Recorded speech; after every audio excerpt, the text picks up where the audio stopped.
In the choir vestry, the chorister window. The chorister window is dedicated to the memory of Florence Bates. Florence was an enthusiastic member of the Holy Trinity Choir and a dedicated worker for the church.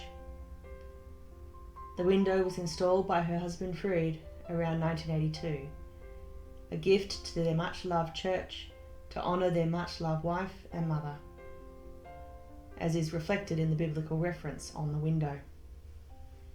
The text in the window reads, "In memory of Florence Bates, chorister and devoted church worker, 1894 to 1981.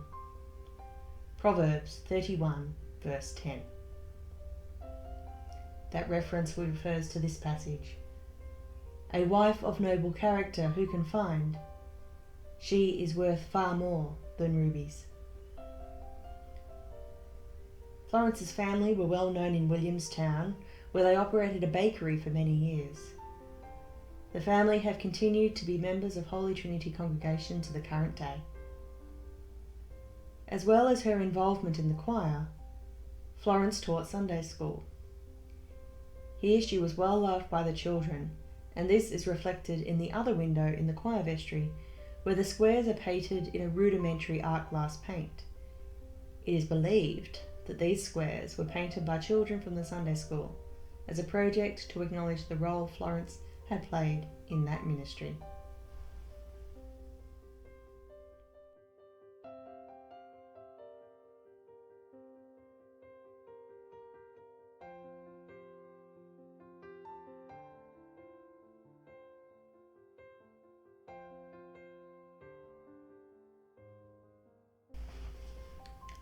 In the Vicar's vestry, the Alpha and Omega window. The right light of the windows in the Vicar's vestry draws heavily upon the medieval Christian symbolism used in such illuminated manuscripts as the Book of Kells. Towards the bottom of this light, we find a representation of a man, a calf, an eagle, and a lion. This is known as a tetramorph. This imagery represents the writers of the four Gospels. Matthew is generally represented by the man, Mark by the lion, Luke by the calf, and John by the eagle. St. Jerome and St. Augustine have each written about the tetramorph symbols, using them to identify specific characteristics of the Gospel they are linked to. Near the top of this light are found the Greek letters Alpha and Omega, the beginning and the end, which is used as a depiction of Christ. Where the tetramorph is found in combination with such a representation of Christ, it is said to represent a royal assembly. In the centre of this light, the Trinity knot, or triquetra, appears.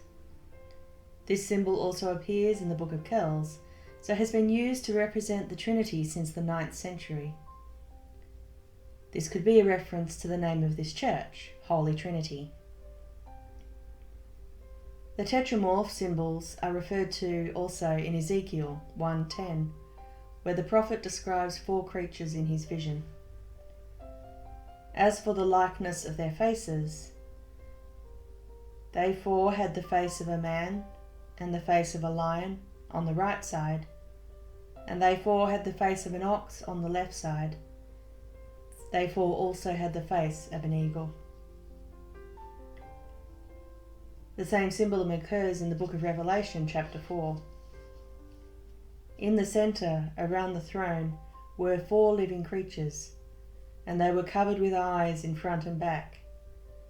The first living creature was like a lion, the second like an ox, the third had a face like a man, the fourth was like a flying eagle.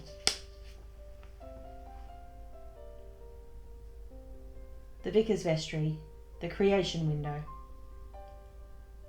The left light of the windows in the Vicar's vestry appears to reflect the story of creation found in Genesis 1. With the dove at the top of the window representing the Spirit of God, overseeing the shaping of day and night, the sea and the sky, the creation of plants and sea and land creatures, and ultimately the coming of people to the creation story.